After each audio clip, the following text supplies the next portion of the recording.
Hola a todos, el video de hoy va a ser sobre geología del karst. Tenemos como invitado al joven investigador Rogelio Hernández. Él es ingeniero geólogo por la Universidad Autónoma de Guerrero, maestro en ciencias de la Tierra por la UNAM y candidato a doctor por la UNAM también. Hola Rogelio, ¿cómo estás? ¿Qué tal, Francisco? Muchas gracias. Muy bien, muy bien. Muchas gracias por la invitación. Muy bien. Platícale a nuestros seguidores un poco de tu niñez, tu adolescencia y cómo es que un joven decide estudiar para ingeniero geólogo. Bueno, pues yo soy oriundo de la ciudad de Tasco del Arcón Guerrero y bueno, pues esta zona es una zona con una herencia minera y bueno, por parte de mi familia, pues también somos personas que nos hemos dedicado o hemos tenido un acercamiento con los minerales, ¿no? Con la producción de la plata, la joyería. Y bueno, pues es una zona montañosa y entonces, pues bueno, el relieve de la zona de Tasco pues es muy, muy bonito, muy particular. Y bueno, pues todas esas zonas o bueno, esta configuración llama mucho la atención, ¿no? Y bueno, a los niños de nosotros que crecimos en los barrios altos, pues nos llamaba mucho la atención los colores de las piedras, los colores de las montañas, las diferentes formas. Y bueno, esa curiosidad después fue trasladando a algunas preguntas que, de saber o de tratar de entender qué es lo que hay dentro de la Tierra. Y posteriormente, pues yo llego a, cerca de Tasco está la Escuela Superior de Ciencias de la Tierra de la Universidad Autónoma de Guerrero, donde yo aplico para la licenciatura en geología. Bueno, en ese tiempo era ingeniería geológica y bueno, ahí me doy cuenta de que ahí puedo responder todas esas preguntas, ¿no? De niño, ¿no? Ya que la naturaleza te llevó de manera natural, seleccionó por ti. Sí, clásico, sí, muy, muy naturalista fue la situación, pero sí, así llegamos, ¿no? Por parte, por el entorno más que nada, ¿no? El entorno Claro, claro. Un niño de la de ciudad localidad. difícilmente hubiera pensado en eso, ¿no? Muy Sí, bien, exacto. es interesante. Bien, hay diferentes definiciones de karst. Un ingeniero geólogo, ¿cómo lo define? ¿O qué definición le gusta más? Bueno, pues si nos apegamos a la parte teórica, pues el karst es un proceso, ¿no? Es un proceso que genera la disolución de la roca. Y bueno, se ha generalizado porque pues afecta a rocas carbonatadas o rocas que son solubles. Y entonces nosotros podemos ver karst desde la parte externa, es decir, en la parte superficial, todos los procesos que se dan en esa interfaz, la parte interna de una montaña, por ejemplo, y la zona de surgencia de las aguas, ¿no? Entonces, el entender o el estudiar el karst, pues sí, bueno, el término del karst, pues se acuña principalmente a todas estas zonas, ¿no? Porque que son zonas complejas que tienen que ver con el relieve, la parte edáfica, la parte hidrológica, la parte interna de una montaña, hasta la parte externa o la parte de las urgencias que vemos como manantiales, ¿sí? Este término fue acuñado en una zona precisamente donde había muchas formaciones kársticas que son como picos o pináculos que les llaman, precisamente para describir este fenómeno de disolución de la roca caliza. Muy bien. Sin embargo, ahí donde tú vives, donde te desarrollaste, pues no es el típico karst, ¿no? O sea, porque no solamente hay rocas carbonatadas como en la península de Yucatán, sino que ahí tienes metamórficas también y tienes ígneas, y eso lo hace más interesante. ¿Qué nos cuentas de esta diversidad de tipos de karst? Sí, definitivamente el karst no solamente es la parte morfológica, digamos, ¿no? La parte externa, ¿no? Sino que también, como lo comentaba anteriormente, pues tiene que ver mucho la parte interna.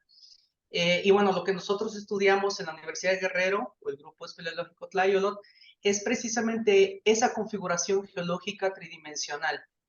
Y estudiamos también no solo las rocas calizas o las rocas carbonatadas, como las calizas, como las dolomías, sí, o los yesos, por ejemplo, también, ¿no? Que son rocas solubles, sino también estudiamos la interacción de estas rocas con otras rocas. ¿Por qué? Porque esa configuración geológica pues nos va a ayudar a entender de mejor manera, por ejemplo, la distribución de los acuíferos kársticos, ¿sí? Si están en zonas de fallas geológicas o si están en zonas donde las rocas calizas se montan sobre ellas mismas, pues generan una configuración más compleja. Y entonces aquí es donde entramos ya a la parte de lo que nosotros hemos estudiado en el estado de Guerrero, ¿no? Desde 1999, que estudiamos principalmente esa interacción, ¿no? De las rocas, primero desde el punto de vista geológico-estructural, ¿sí? Para entender cuál es su configuración geológica. Posteriormente, la interacción que han tenido con los procesos geológicos y finalmente, cómo es que esta configuración tridimensional nos ayuda a distribuir el agua en la parte interna de un acuífero. Y entonces, como lo mencionaba, ¿no? Esto es muy diferente, por ejemplo, a la parte de la Sierra Madre Oriental, o Chiapas, o la península de Yucatán, ¿no? ¿Por qué?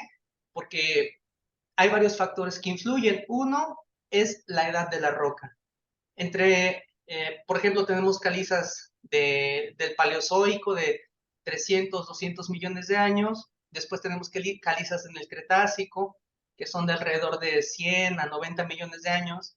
Y, por ejemplo, en Yucatán tenemos calizas pues, que van desde los 40 hasta los, no sé, hasta los últimos millones de años, ¿no? Entonces, el tiempo es un factor importante. Después, la configuración geológica y que también va a influir, y ese reloj geométrico, ¿no? Entonces, desde ahí la importancia, ¿no? Del estudio del karst, o bueno, de visualizar el karst en diferentes regiones debido a los procesos geológicos que se han dado en cada zona. ¿Y no les ha dado por nombrarle Cars y algo más? Cars, eh, esto con sus vecinos ígneos, con sus vecinos metamórficos, Pues tectónicos. bueno, a nivel mundial hay clasificaciones de tipos de karst debido a su génesis, ¿sí? Por ejemplo, existe el karst que se da en las zonas costeras, ¿sí? Que se conoce como el karst eogenético, que está interactuando con el mar, con el escurrimiento de agua, muy parecido a lo que sucede en Quintana Roo o en Yucatán, ¿no? Está el otro karst que es el karst hipogenético, que tiene más relación con fluidos hidrotermales o fluidos que están confinados, que no tienen nada que ver con la superficie o con el agua de lluvia.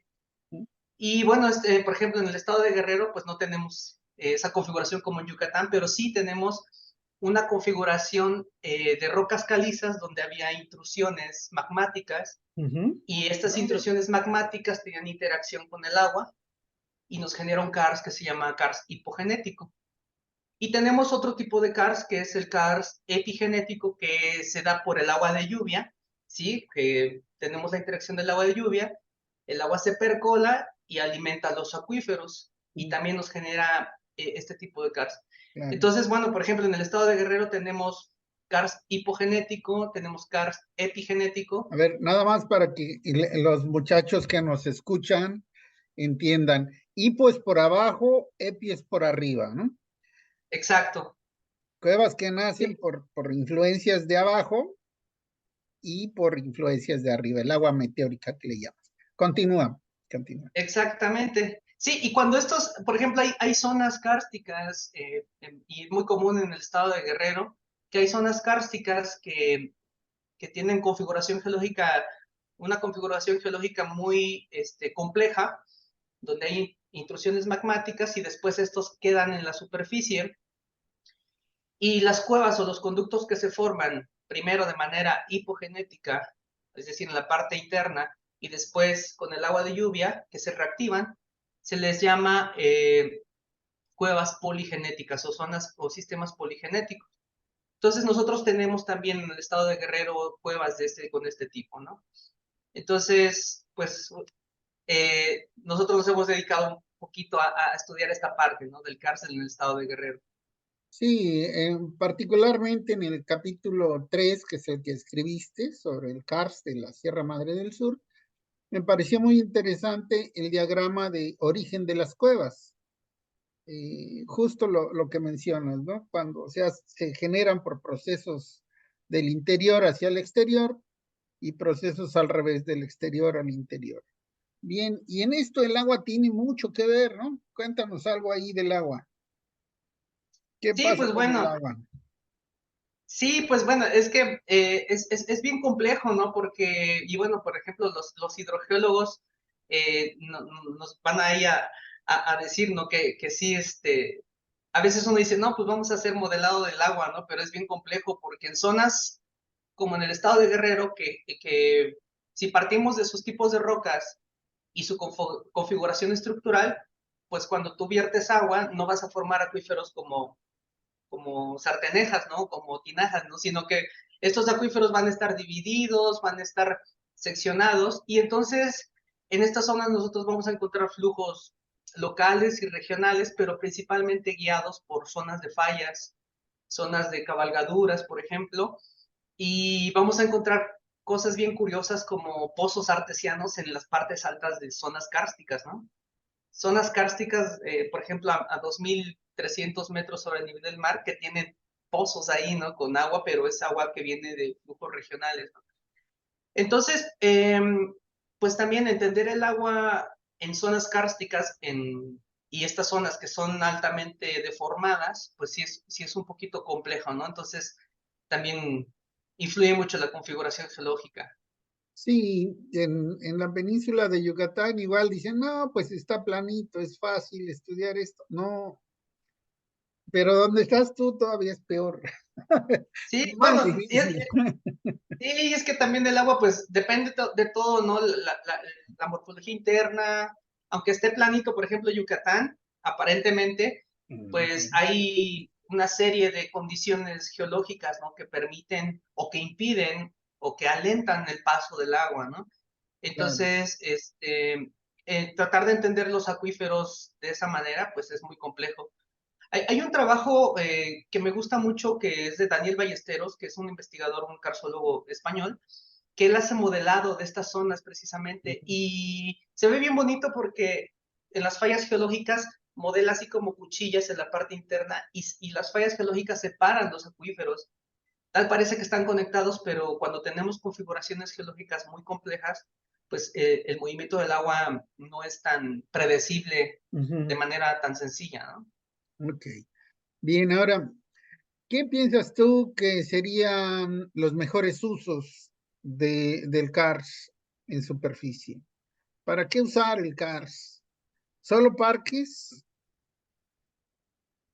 Pues bueno, es que es una pregunta un tanto compleja, ¿no? Porque también ahí entran otros factores, ¿no? Entran los factores sociales, políticos, económicos, y bueno, como lo hemos visto en muchos estudios en todo el mundo, pues el CARS es viable para lo que se proponga siempre y cuando sea sustentable y siempre y cuando se tenga la planeación adecuada, ¿sí? Últimamente se ha dado mucho eh, las propuestas en zonas kársticas para los geoparques, que está tomando mucha fuerza.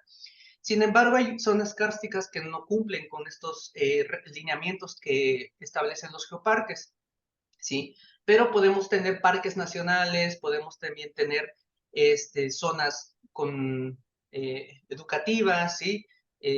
Zonas para reforestación, porque casi por lo regular las zonas kársticas son muy deforestadas, ¿no?